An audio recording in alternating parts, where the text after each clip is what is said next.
Экон Рейс атамекендик илимий өндүрүштүк ишканабыз.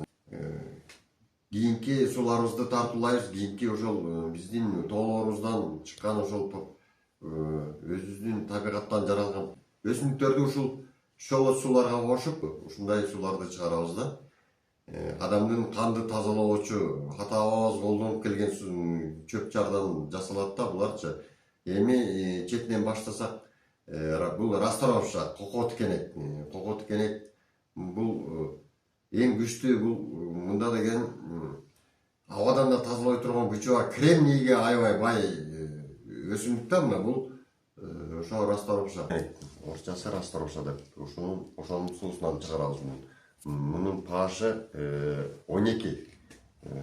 Анан бул аябай күчтүү элементтерге бай, боорду аябай жакшы тазалайт. Мунун ичилүү дозасы биринчи суунукундай эле 50 граммдан баштап көнүп анан көбөйтүп ичет. Бул сууну көзгө тамызса аябай жакшы, мурунга тамызыш керек мында. Полный эмеге кирип кеткендей кылып. Анан бетке мындай денеге сүрсө да болот. Ошол сууларды ичип атканда денеге ар кандай нерселер чыгып кетиши мүмкүн. Ошол токсиндердин баарын чыгарат да, бул организмден чыгарып атат. Ошондо ушул сууну денеге да сүрөсүңөр да, жанагы көк суудай болуп. Мына мунун pH'ы дагы 12. Бул деген ошол боор ооругандарга, ичеги карын ооруларына аябай жакшы суу. Мунун баасы деле ошол 1200 сом биринчи суулардын баасындай. Мына бул жерде бизде уйгактын тамырынан жасалган суу бар.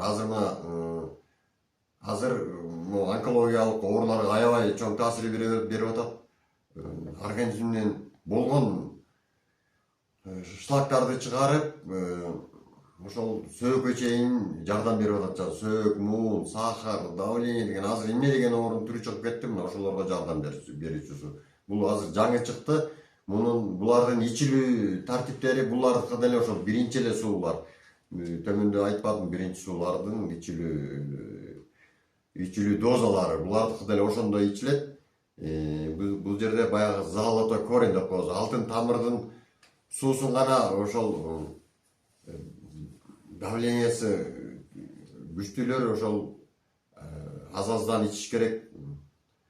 Буларды 50 граммдан баштап ичиш керек. Чага деп коебуз. Мына өзүңүздөр көрүп турасыздар, ушул суулардын баары организмден да, абадан дагы канды тазалай турган аябай күчтөргө ээ. Расторовшанын баасы 1200 сом караколдо.